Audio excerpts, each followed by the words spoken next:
Hello, everyone, and welcome back to No One's Home, a podcast that is my personal little, it's my personal little venting sessions. Just because I always have not necessarily a lot going on. I'm just a very sensitive person, and I realize that, and I am still going through the motions of dealing with that, and it's just been a very rough week for me. I am recording this on August 20th. It'll get uploaded here. As far as the visualizer goes, I have no idea when this will get uploaded. I am still trying to figure out my work-life balance, and it seems more so that work is like 90% of my life as far as just getting everything together. And I feel not necessarily bad, but I just didn't have a good work week. I kind of got in trouble a little bit at work just as far as training goes, because with my new job, you basically learn as you go. There's not necessarily guidelines for how we need to be trained with the department that I work in, and it's very fun, it's very nice, it's very refreshing. And my worst day at this job doesn't even compare to the one of the worst days that I had at Chipotle, so that there's that. I have a little sippy, sorry for that. Today I am drinking an iced soy latte, and I am also have a big glass of water. You will see it in the visualizer. This is non-sponsored. My friend got me this. I met up with my friend today, actually.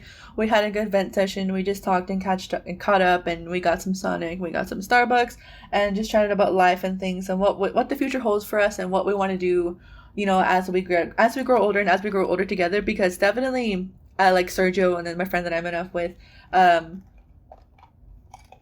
they are people who I'm not necessarily never going to let go, but those are people who I definitely hold dear, and that I never want to not know how they're doing.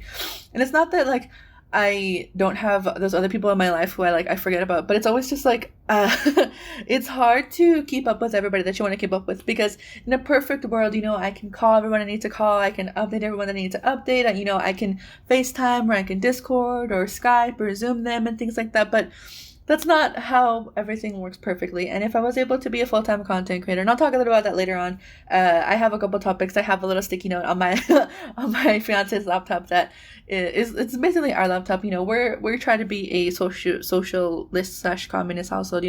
What's his is mine, what's mine is his. We're very loving and endearing towards each other. But anyway, my stupid joke that fell flat on its face.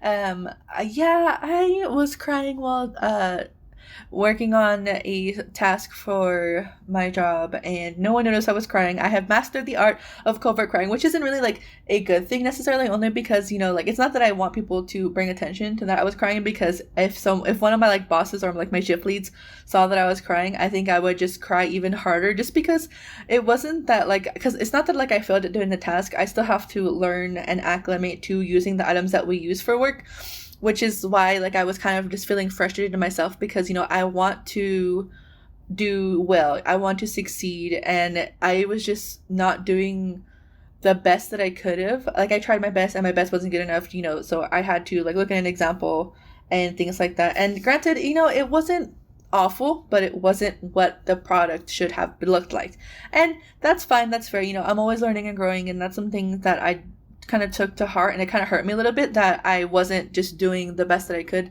I just need to work on myself and then also not be so hard on myself, because I'm still learning and I'm still training on the job. I don't know everything that there is to know. There's always things to learn. We're always growing as people, and I think that's great and that's wonderful, and I love that. But it's also just I want to be great the first try. I want to be good the first try, and it's not feasible for everybody. Not everybody is going to be super talented in the beginning. Some people have that natural talent, some people have that natural ability, and it's also coming to terms with maybe, as I get older, I have to work harder on some things. I have to really, really put my best foot forward, and sometimes I realize I'm not always doing that when it comes to my job. And, this is next week will be my third week, I believe. Yeah, it'll be my third week, or full, yes, half. It'll be basically my my second full week of work, and I am going to be with some not necessarily higher ups, but they are in a different position that I work, and I'll be with them for a week, and that will actually open up the floor and open up my eyes to a lot of the techniques and things that they use. So I'm very, very excited towards that. And I did get in trouble a little bit at work, but I won't get too into it, just because I already talked to my fiance, I talked to my friend about it, and I feel more at peace about it. I don't know if I got in trouble or anything like that, because I did get a call earlier, but I was asleep, so I didn't answer, and I forgot to return it, just because I am a human being, and I always forget to do certain things. But I think it's just more so the depression side of things, where it's always this constant brain fog, and it's like, oh, did I do X? Did I do Y? Did I do Z? Oh, what about A, B, C? It's very all over the place. And I have, my I have some measures in place to try to keep those things always in mind, whether like they're sticky notes on the laptop, or like physically writing them down somewhere of tasks I need to do, or just, I have my whiteboard calendar with tasks that I need to do, because it's good to kind of see those and like visualize it and speak it into existence, because I have a lot of editing work to do as well today. I have things to edit for YouTube. I have things to edit for Project Tonic. I have things to edit for my personal podcast. And it's not that those are not feasible and that they're not doable, or that they're not enjoyable, but it's more just like I just forget to like try to tackle these things bit by bit during the week, which I usually don't like to do. I like to just do things all in one sitting. Like if I'm going to edit something, I want to edit it there, render it there, export it there, and work on the thumbnails and work on the descriptions and things like that. I'm not someone who likes to do things bit by bit, and I'm realizing that maybe if I handle these projects bit by bit and do them, baby step it and do, A1, A2, A3 before even going to B and starting, the tasks that involve B, that it'll probably help me out in the long run. And I, speaking into existence again, that maybe this is something that I should definitely utilize as far as what I want to do and what I want to be as a, hopefully, maybe semi-popular content creator eventually. I am still very small. I just hit 175 subs on YouTube, which is very, very exciting. I know none of y'all listen. None of my YouTube subscribers really listen to the podcast, so I will definitely include that in the next video that I'm editing. Maybe I'll do a little anecdote, or maybe I'll just like write it on the text or something like that, because I love when some YouTubers do the little like me editing thing and it's like a blurry webcam footage, but it's kind of gotten overused, and it's not necessarily an editing technique that's been beaten to death. It's just something that I noticed some of the YouTubers who all fall in the same category, like vloggers, or just, teen YouTubers in general, or like young adult YouTubers in general, they will do that, and it's kind of like she's relatable, or they're relatable, or he's cool, or whatever. It's kind of just more like annoying, like just make a note of it in text. I don't know. I don't want to seem like a hater as I get older, but I just think that it's something that's a little cheesy and overdone, but it is fun and it is cute, and I do appreciate, the people who started that little thingy or whatever as far as techniques go. Excuse me, sorry, I'm burpy, I'm disgusting, I'm nasty, but guess what?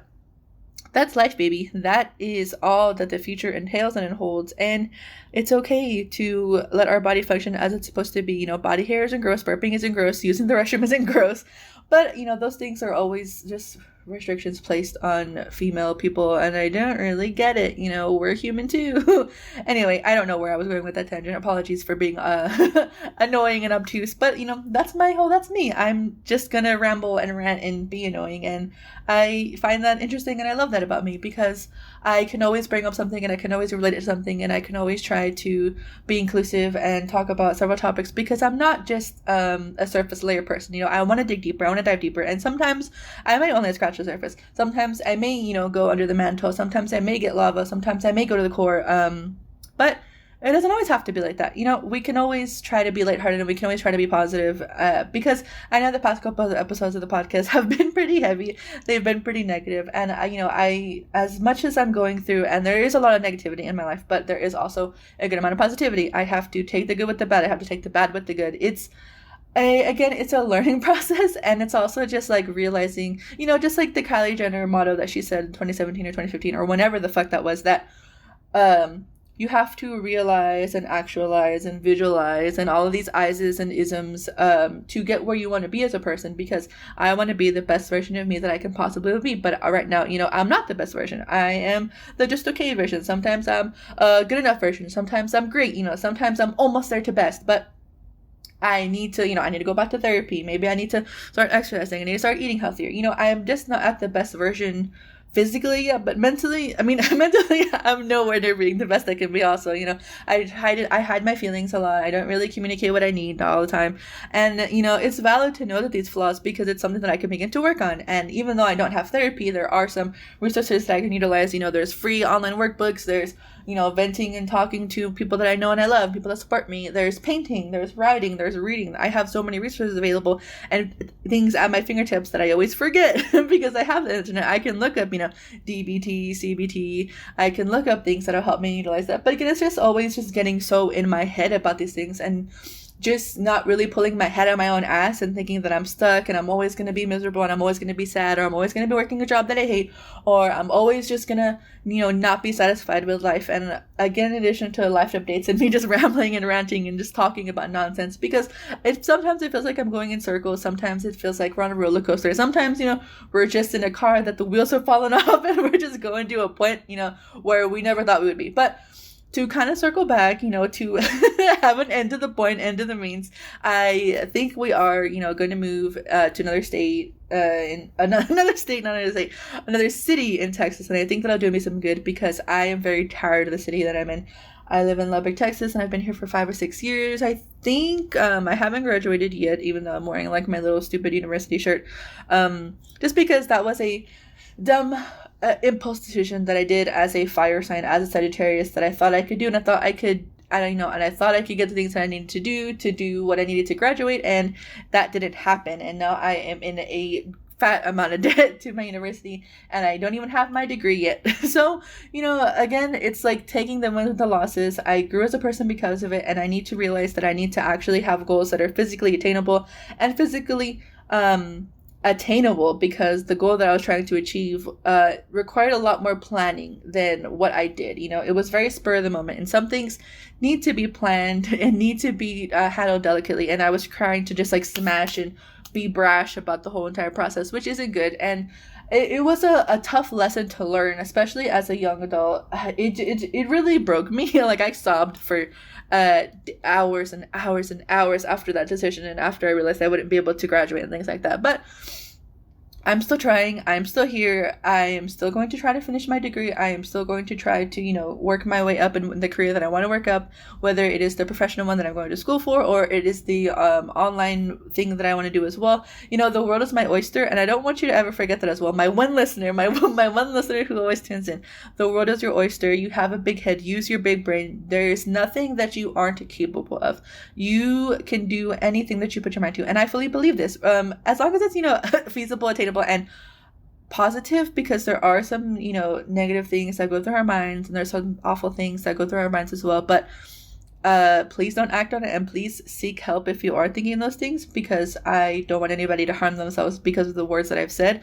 But again, if you want to, get that grant that you've been trying to work on, I believe you can do it. If there, you're trying to plant a garden, or you're trying to DIY something, or you're trying a new makeup look, or you're just doing something that's, a small task or a decent task considered you, anything you can do, you can put your mind to it. I totally believe that is possible and that is doable. And I also want to believe that for myself, and that's why I want to say it to you, because there's nothing that I wouldn't want to put out there to the world that I wouldn't want to be said back to me. I want to be held accountable for the things that I say, and I want everyone else to feel that way as well, because a lot of influencers I've noticed over the past couple of weeks, the more we are in quarantine, the more crises are occurring, and the more severe things are getting in the US and other states and around the world as well, that a lot of influencers are showing their ass, and they're showing their true colors.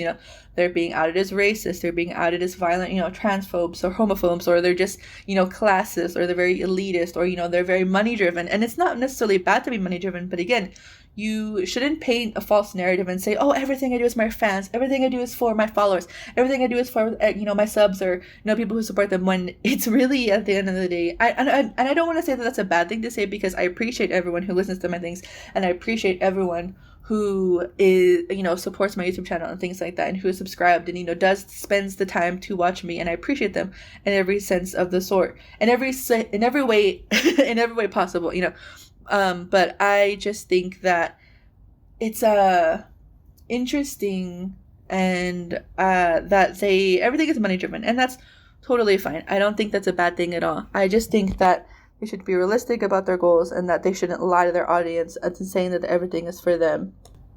And yeah, anyway, oh my god, I forgot what I was saying. Sorry, I got a text message and I thought it was something from work.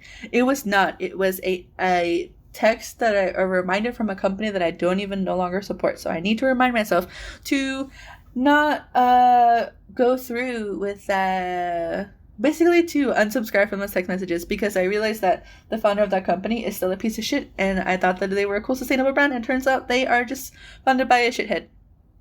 But anyway, you can do anything you set your mind to, and a lot of influencers are showing their ass and that they're greedy and they don't really care about anybody else but themselves. And, a lot of us kind of fall for that main character syndrome thing where it's like, oh, I need to romanticize everything in my life. I need to, fall in love with the world around me. But it's also like, are you aware that your romanticization of these certain things are only going to fall and hurt yourself even more because it's not a realistic visualization of the thing that you believe is going to be the best version. Like, think of it as Paris syndrome. I think it's called Paris syndrome to people from Japan who travel, from Japanese people who travel to France, and they realize that Paris, France is not as great as it is in the movies. The people there, from what I've heard, and I don't know any Parisians or French people, you can at me on Twitter, you can beat me up in the comments if you want, that a lot of the people there are very brash, they're very rude, and they won't talk to you unless they won't speak to you unless you speak in French, I believe.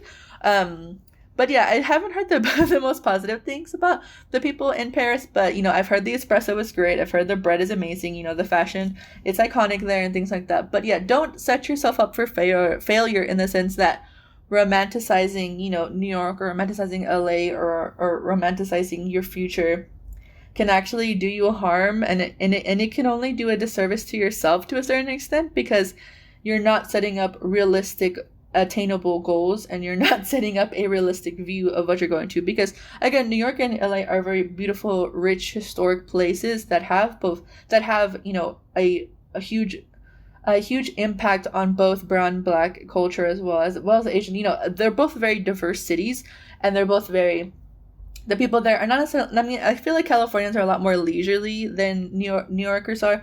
New Yorkers, I feel like, they're very themselves, and they're kind of no holds bars. They're not going to take shit from anybody, I feel like. They have to, the city is tough and rough, I feel like, and that's just how they grow up. They're very themselves, and I appreciate that. I would never want, had to take a sippy, sorry. I had to take a sip of water. Stay hydrated and please eat something if you haven't already. This is a reminder from me. Anyway, yeah, that's just how they grew up, I believe, because they have to live that way and they have to be tough. And that's how the city is built. So don't think that like, oh, it's going to be like all the movies. It's going to be fast paced. It's going to be this and that, because you're only going to be saddened by the expectations that you placed on on New York or LA or wherever you're going or whatever you're doing or whatever you believe is going to be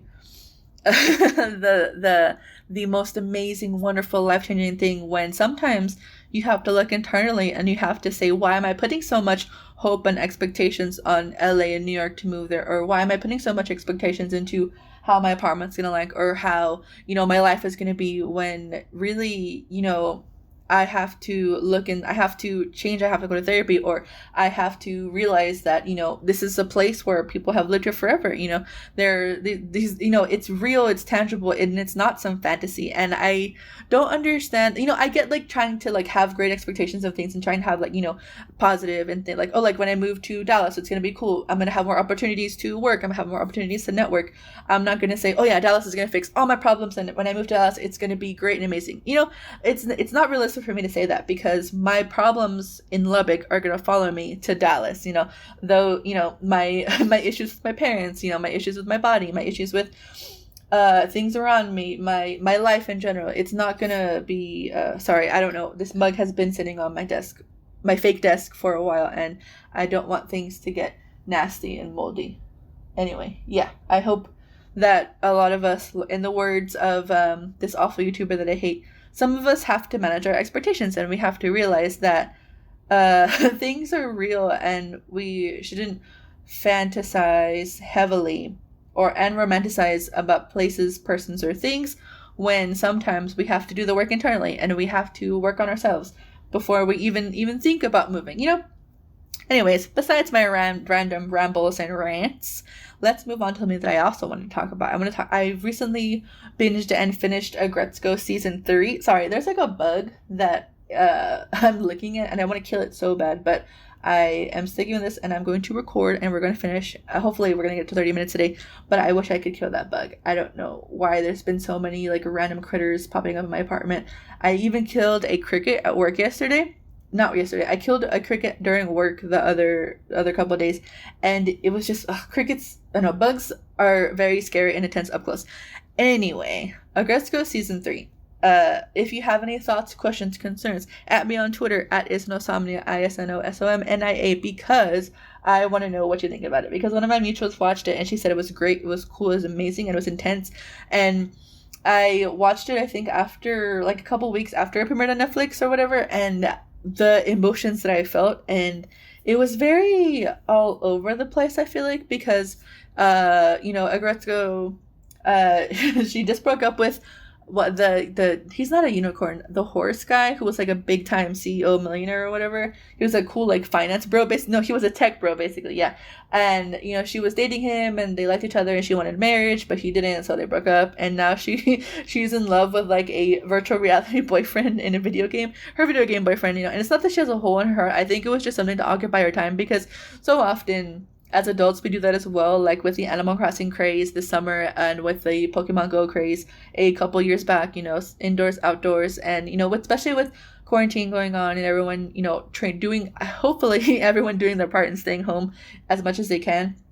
A lot of us are spending more time online. A lot of us are spending more time in video games. A lot of people have gotten into resin crafting. A lot of people have gotten into making rugs and following, working on their artistic skills and things like that. And that's really cool. That's fun. That's great. But some of us, like me, I would play Animal Crossing for like 18 hours a day when I was unemployed. And that's a little intense. I was kind of going the aggretsuko route. Like literally, I think she even slept with her VR headset on, which is not the best luck. But then later on in the series, as the season progresses, she falls into the hands of a manager for a underground idol group, and that gets pretty intense later on, where she becomes talent of the idol group because she does her death voice or her death screaming with her like metal rock thing. Basically, what is it? It's like death metal shouting, or she calls it's called something in the show, but I can't remember it to save my life. But she basically is she has a talent to be a death metal singer, and because she was trying to monetize that habit, because she was in debt to the guy who manages the idol group because she accidentally ran in her rental to his car. And granted, it was pretty reasonable. They didn't really get lawyers involved, but not everybody's like that. Not everybody is like the character, the cheetah character in aggretsuko. Some people are rude, some people are brash, some people are angry. It's pretty intense, but yeah, I really, really like the part that she was trying to do her best. She was trying to, work both ends, work her daytime job, and be part of the idol group, managing their finances, because she's an accountant, she's a boss-ass office bitch. But it kind of gets into a dark twist turn when, and I know this is like a pretty big issue, and I kind of want to make a video on it, even though there's been like tons of videos on it, where people who feel like they're entitled to an idol's time and space. And there's a scene where like the aggretsuko hater from in the idol group, like he's a fan, he like hates aggretsuko and he thinks she's fake and he's used to her facade, and he basically like verbally abuses her for like 20 minutes or something like that, because they have these things called handshaking tickets. And I think those are a real thing, or they were a real thing when idol groups were like kind of not necessarily like as big as they are, because I don't even think big idol groups, like at least K-pop ones, I don't even think they do fan meetups as far as just like their management goes. Again, I'm not 100% sure, I'm not 100% certain about these things, and I don't want to give anybody misinformation, but I feel like handshaking tickets were a thing for small groups or for certain idols, for certain singers. But yeah, eventually, it kind of gets very, very intense, where he had a Twitter account that was the unofficial idol group account, and one of the idol members, like the main idol member, she was like looking at it and she's like, hey, this person knows where you live, this person knows where you work. And I guess kind of like towards the end of the season, which is like the season finale, and I'll also talk about like the Haida crushing over aggretsuko subplot and how it can be interpreted as a myriad of ways. I feel like we get critical on here, we love to analyze anime on this podcast. So what was I saying? Basically, towards the end, and it is a little graphic and it's a little scary, but Haida saves the day. The aggretsuko hater feels a certain way, and he wants to attack Agretsuko, and he attempts to, but luckily, Haida was suspected of it, and he intervenes, and he gets his hand cut, but Agretsuko is saved. She hit the ground pretty hard, so she had to go to the hospital and things like that, and she ended up taking some time off from work. And prior to this, like while Agretsuko is being an underground idol, while she's working with the idol group, someone has a crush on Haida, and she is a gorgeous little dog. I forgot what her name is, but she's very, very sweet. And it's kind of sad. It made me really sad because Haida is always crushing after Agretsuko. He's been her love, or he has he been a love interest? I don't think he's been a love interest because Agretsuko doesn't consider Haida even a friend.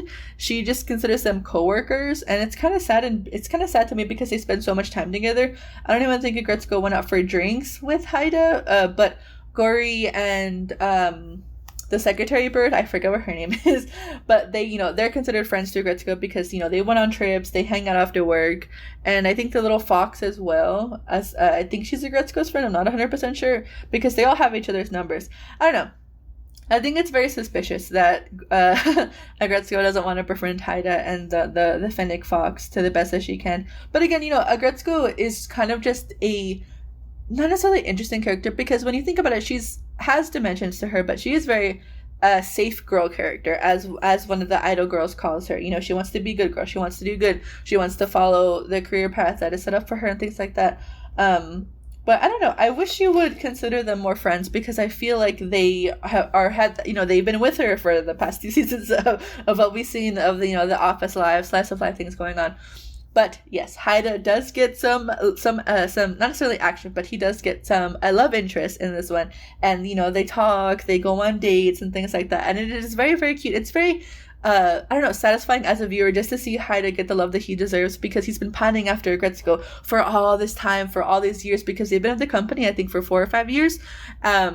But that's the thing that sucks is that, Haida's nervousness kind of kicks him in the ass because he doesn't know how to just ask her out, or like he did confess his feelings to her and she rejected him, unfortunately. And that's kind of sad. And so maybe that's why Agretsuko doesn't really want to talk to him, I guess, because she doesn't want to deal with this orbiter or this just person who's in love with her who doesn't really know her as a person, kind of. But then again, we see like some flashbacks of like Haida realizing kind of why he has to crush on Agretsuko, that she's just authentically herself when no one's watching.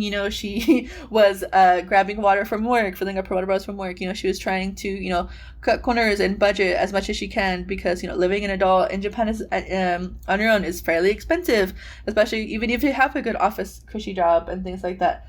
It's just kind of interesting to see how Haida views Agretsuko through that love lens and through that him, like, not necessarily knowing her, but falling more and more in love with her as he doesn't interact with her, which I thought was very interesting, because we don't really know the extent of how much Haida knows about Agretsuko. We know that he likes her, that he loves her, and he pines for her, and that he sees her as a good person. He doesn't see her as a bad person. He's into her. But that's all that there is. And so I can kind of see why Agretsuko doesn't really fall for him, because there's nothing spectacular about Haida. I think he is a very earnest character in himself. He's always authentically himself. He's a former emo kid. He's grown up. He has an office job. He does the work he needs to do. He's pretty cool. He's pretty nice. He's pretty sick. But that's all that is to his character. He's just a loveless kind of punchline. I don't know. We don't really get to see the dimensions of Haida as much as we get to see other characters like the Fennec Fox or like Gori or like the, we don't really get to see their goals. We don't get to see who they are behind the screen. And that's why I kind of like the season, because we got to see more of Haida. We got to know he plays the bass. He likes cooking. He is a very simple guy, but also that he kind of fell flat on his face when he invited Agretsuko over before inviting, the love interest. And that's very sad, because I think that they would have been a great couple regardless. And as much as, fans want, all of us want Haida and Agretsuko to be together, it's not necessarily realistic, because, Agretsuko is still getting over the idol incident with that hater trying to attack her or murder her. She is still kind of getting over, the horse tech bro guy that she wanted to marry, she wanted to be with. And she's also still dealing with stress and things like that from her boss, because her boss was always like harassing her. She already has a lot on her plate, and it's kind of a lot to ask for her to really invest time into Haida when they might not even be a real match. Because another subplot in the season 3 is that Gori is working on a matchmaking app because she can't really find a partner. She wants to get married eventually. And so that's something that she's working on. She bought a loft. She's a businesswoman. She's working on all these sick ass things. And the horse tech bro, I'm so sorry I forget his name. He works on the app for her while they're all kind of drunk, and they got together because Haida, Tech Bro, and Gori all met up because they all have a thing in common, and it's aggretsuko. They want to support her, they appreciate her, they love her, and things like that. And he kind of messes with the algorithm, and he matches Haida and aggretsuko because he knows that Haida loves her, and even though he doesn't know if they're going to be the right match, because he only was with aggretsuko for so many months, or even I don't know how long the time between episodes and the time of seasons are, but he knows that he wants to be with her. And also I don't really know if that horse tech bro knew that Haida being with aggretsuko would make aggretsuko happy, because as fans we know that Haida being with aggretsuko would make him happy. But I think the season ended pretty well with like Haida confessing his feelings again, but also kind of reiterating the point that aggretsuko is not someone, because we don't really know the dimensions of her character fully as well, because she is a very timid person. She is a very play by the rules person, but she goes to the karaoke bar and she gets her feelings out. She needs to, that's her way of venting, that's her form of therapy. And for her to kind of hide in her room is not, I don't think it's out of character for her. I think it's fairly normal for someone going through a traumatic incident like that. And that's why I kind of don't agree with how the season ended, because I don't think Haida should have been so brash to try to pull her out of herself to do the event. Because if I had gone like that, I wouldn't want to go to the event at all. I'd have been like, fuck y'all, fuck this idol group, y'all are some hoes, y'all literally put my life at risk. So I get why aggretsuko had to fall back into herself, and she was very worried about things. And aggretsuko's mom, she wants her to get married and things like that, and that was like a reoccurring thing in season 2, is that aggretsuko's mom just wants her to be taken care of. She wants her to find a partner that she loves and things like that. And so Haida kind of uses that to his advantage when he shows her the matchmaking thingy, because I'm assuming that the horse tech bro knew that aggretsuko's mom wants her to have a male in her life that she's pursuing romantically or things like that. But I feel like the season ended decently because, aggretsuko does go through with the final idol performance.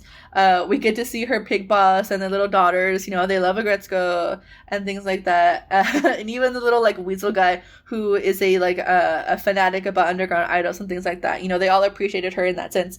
And I think it was nice to see her performing, but I think it was just too soon for her. And I think she does have a lot more healing to do. But Haida coming to terms with that maybe he doesn't know aggretsuko fully was really nice. Oh, and also, the reason why, sorry if you haven't seen this, but he does kind of pull her out of her funk, because he purposely tried to make her angry so that she does say her feelings, because that is the way that she can communicate, and that is the way that she feels safest doing that. That is the way that she can become herself again, And I like that he appreciated that, and he knows that about her, I just don't see why Haida had to do it. I feel like it could have been just Gori and the secretary bird. I don't know why Haida had, I get, he wanted to protect her and he wanted her to be safe, because I think it had been maybe 2 or 3 weeks that, she hadn't been at work. She had been at her mother's house because she felt unsafe and things like that. I definitely think it was just too soon for her. But, the season ends with, Haida and aggretsuko aggretsuko's back to work, and they are just, making light talk. They're, what is it called? I forgot what it's called. What? Excuse me. It's basically when, you don't really get into in-depth conversation, whatever that phrase is. It's just idle chit-chat. like IDLE, not IDOL. Sorry. But yeah, I really, really enjoyed the season, and I like that they kind of went there with the heavy topic of, those very intense idol haters who want to bring harm to idols. I think that was an interesting thing that they did. I felt bad for aggretsuko and her trauma, and I also felt like, Haida should have let her heal as she needed to heal. I don't think he should have forced her out, but it was overall a pretty good season, and I really, really liked it. And I have some more notes, but I think I am just going to kind of cap it off with some little update, not more updates, but just things that I kind of wanted to briefly talk about, in that the future of, me just being a content creator, being an awful content creator and not a consistent content creator, because I feel like I definitely could have grown as a content creator had I kept up with like making college content during my university stay pre-COVID and things like that. And it makes me sad because I tried to edit the way I like to edit and be just a casual YouTuber, because I don't want to ever not be my authentic self. Like, I don't want to lie to you and be like, hey guys, this is so and so here, because that's not who I am. That's I don't want to portray a false narrative, and I don't want to be someone that I'm not, because my videos and my content, my podcast and the things that I create, they're all authentically me. They are just who I want you to see, and who I want you to see is me. I never want to like exaggerate myself or portray myself as something that I'm not, because I make YouTube content and I make this podcast because I feel like there's a gap for not necessarily casual content, but for YouTubers who feel, if I just want to feel like a friend in the room. I don't ever want to be like, oh yeah, this is so and so, and they do this because they're money driven or things like that. Eventually getting monetized would be nice, but that's not my goal right now. My goal is to just grow as a content creator, and try to get a fan base, and try to just work on my editing skills and be the best version I can be online. Because I never want to lie, and I never want to cheat, and I never want to say like, oh, and I never want to feel entitled as well, because would it be nice to have more views? Yes, cool, but I'm not gonna say, oh, I deserve 1,000,000 subs because I, work a full-time job and I've been doing YouTube, and I don't make money from YouTube. No, I do this for free because I just like doing content. There's a gap in the content that I see, and I want to fulfill that gap, and I want to be able to facilitate that and make that my core message. And I feel like so often a lot of YouTubers, not that YouTubers need a core message, but that amongst like them editing and them garnering for attention, and as they get bigger they kind of lose themselves to a certain extent.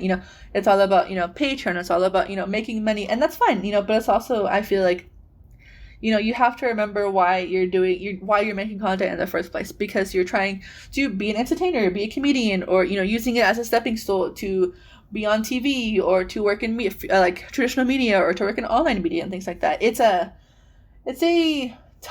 uphill battle. That's what I would say, because I want to be monetized. I want to be able to update y'all on YouTube. That's not just a small 2-minute video. I want to be able to give quality content, but it's harder right now because my work-life balance is shit, and I don't want to make excuses, because I just want to be able to give you the content that you deserve. I want to give you good content, but it's just me making excuses now. It's just been rough, and I want to spend the time to make the work good, and I don't want it to be half-assed.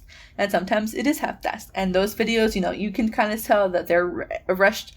They are edited in a rushed manner, and that they're not the best work that I could do. And I feel like people see that and people know that. And it's not fair to you as a listener or as someone who supports my content, for me just to say like, here's my video, and it's just like a steaming pile of garbage.